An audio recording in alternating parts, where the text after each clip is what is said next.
Olá pessoal, sejam muito bem-vindos ao nosso videocast Dose de Evidência. Nós somos alunos do segundo período da Faculdade Dom Pedro. Nós estamos aqui hoje, temos como objetivo trazer a ciência de forma clara, objetiva, e trazer um pouco sobre a medicina baseada em evidências. Meu nome é Lorena, essa é Thaís, Maria Alice, Maria Luísa e Lucas. Hoje a gente vai tratar um pouquinho sobre o ensaio clínico randomizado, um tipo de pesquisa científica. Nós vamos abordar um pouco sobre as características e a metodologia desse tipo de ensaio. E vamos trazer também um artigo para análise, para que fique bem exemplificado para vocês. Bom, falando desse artigo que Lorena trouxe, ele foi retirado da revista Trials e ele investiga os efeitos da vitamina D em sintomas depressivos e em riscos cardiovasculares. Mas por que esse estudo e esse artigo são tão relevantes? Bom, existe uma crescente evidência que há uma relação entre os baixos níveis de vitamina D e a depressão e os riscos cardiovasculares. A depressão ela é uma condição prevalente e ela pode agravar os fatores, ela pode trazer riscos cardiovasculares, né? Então, assim, ela pode gerar hipertensão, inflamações sistêmicas e intervenções que possam simultaneamente melhorar o humor do paciente e também reduzir esses riscos cardiovasculares, elas são muito interessantes para esse ensaio clínico. O ensaio clínico randomizado, ele é considerado o padrão ouro entre os estudos clínicos. Mas por que ele tem esse status tão especial dentro da pesquisa científica? Porque ele é o modelo mais confiável que temos quando o objetivo é determinar com precisão se uma intervenção realmente provoca um efeito específico. Seja um novo medicamento, uma vacina, uma abordagem terapêutica inovadora ou até mesmo mudanças no estilo de vida, como dieta ou a prática de atividade física. O ensaio clínico randomizado, ele permite isolar essa intervenção e verificar de forma controlada os resultados que ela produz. Nesse tipo de estudo, o ECR, como a Thaís disse, para garantir a confiabilidade dele, os participantes são alocados de forma aleatória em dois grupos principais. O primeiro grupo, ele recebe a intervenção como medicamento ou suplemento, e o segundo, chamado de grupo controle, geralmente recebe um placebo. Essa divisão aleatória, chamada randomização, é essencial porque reduz a chance de viés, ou seja, evita que fatores externos interfiram nos resultados.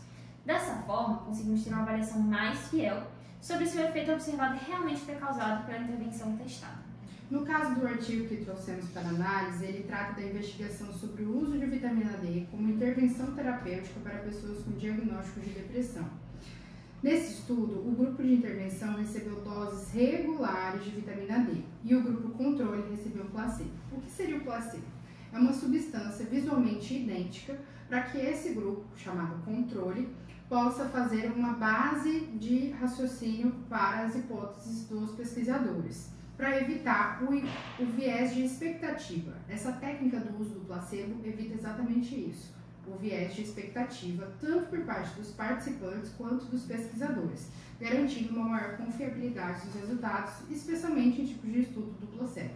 Puxando o viés disso que a Lorena falou sobre os estudos com duplo cego, muitos ensaios clínicos randomizados eles são com duplo cego. O que significa isso? Significa que nenhum participante e nenhum pesquisador eles têm acesso a quem compõe o grupo ou a quem recebe o quê. E isso evita que expectativas ou viés influenciem os resultados. Com isso, o ensaio clínico randomizado ele consegue evitar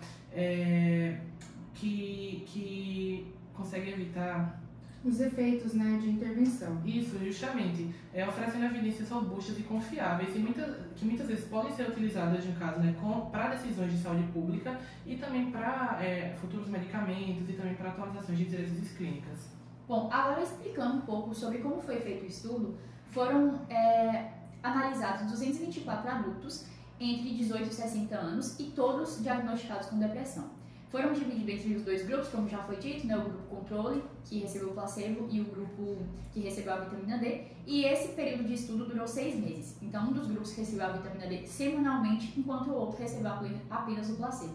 Foram aplicadas diversas avaliações, como, por exemplo, os exames laboratoriais, os testes cardíacos e escalas de depressão e risco suicida. E os critérios de exclusão incluíram o uso prévio de vitamina D, as doenças graves e também gestantes, garantindo que fosse uma amostra mais homogênea. Quanto à análise desses dados que foram obtidos, os autores utilizaram o software SPSS, que é uma ferramenta estatística bastante utilizada em estudos clínicos, famosa pelo mundo, e foram aplicados alguns testes, como o T-Student, que é usado para comparar as médias entre os grupos com distribuição normal, e o teste Mann-Whitner, utilizado quando os testes dos dados, no caso, não seguem uma distribuição normal, e o teste de Wixcom, geralmente utilizado para comparação entre esses dois momentos de um mesmo grupo. Esses testes ajudam a verificar se as diferenças observadas entre os grupos são estatisticamente significativas, ou seja, se realmente podem ser atribuídas à intervenção, confirmando se a hipótese dos pesquisadores é válida ou não. A hipótese do estudo é que a vitamina D ela possa aliviar os sintomas da depressão, e também elas possam reduzir os marcadores de risco cardiovascular. Se confirmada essa hipótese, ela pode apresentar um avanço significativo para a abordagem terapêutica da depressão. E por que isso é tão importante? Porque, querendo ou não, a depressão ela é uma doença que atinge milhões de pessoas pelo mundo, e por mais que já exista tratamentos disponíveis como antidepressivos e psicoterapia, muitos pacientes eles não respondem bem e efetivamente a esse tipo de tratamento. Então é sempre bom ter algo a mais para ajudar no tratamento da doença. Justamente porque a depressão é uma condição que afeta milhões de pessoas no mundo, é necessário buscar alternativas terapêuticas que sejam eficazes e viáveis para a população, como é o caso da vitamina D. Ela se torna extremamente relevante. A vitamina D é uma substância de fácil acesso, com custo relativamente baixo, o que torna ela uma opção interessante, especialmente em contexto de saúde pública e em países com recursos limitados. Além disso, é importante destacar a qualidade metodológica do estudo que estamos analisando.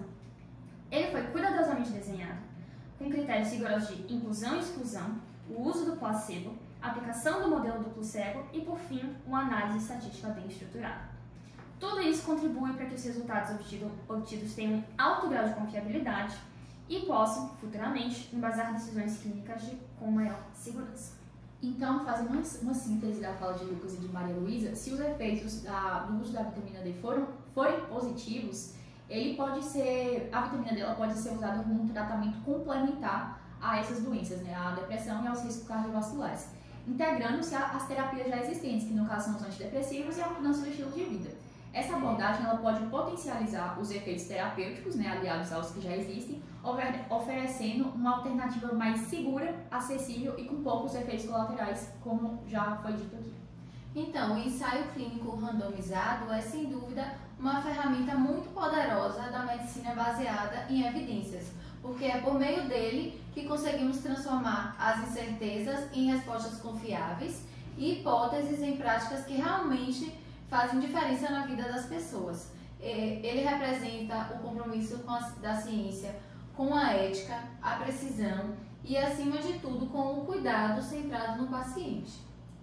E assim podemos concluir um pouco sobre esse assunto, A gente tratou aqui sobre o ensaio clínico randomizado, passando por todas as fases e todos os elementos que pertencem ao ensaio clínico randomizado, tratando sobre o que é um estudo duplo cego, a importância do placebo, a divisão dos grupos e como é feita a análise desses dados posteriormente, um pouco dos testes que são feitos e o próprio software que é utilizado.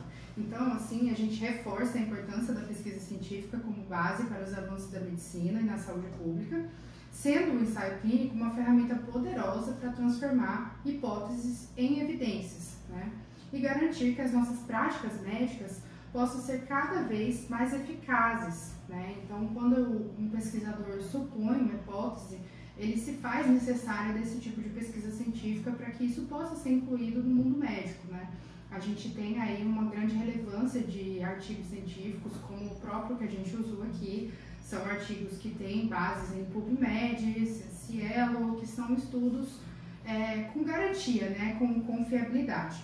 Então, se você gostou desse episódio, compartilhe com seus amigos, compartilhe nas nossas plataformas, dá like no nosso vídeo, continue acompanhando os nossos conteúdos aí nas nossas mídias sociais e, claro, conte com a gente para essa jornada em busca do conhecimento, para que a gente possa aí desmistificar um pouco sobre a dificuldade dessas pesquisas científicas e possamos estar aí contribuindo com a ciência de uma forma confiável e de qualidade.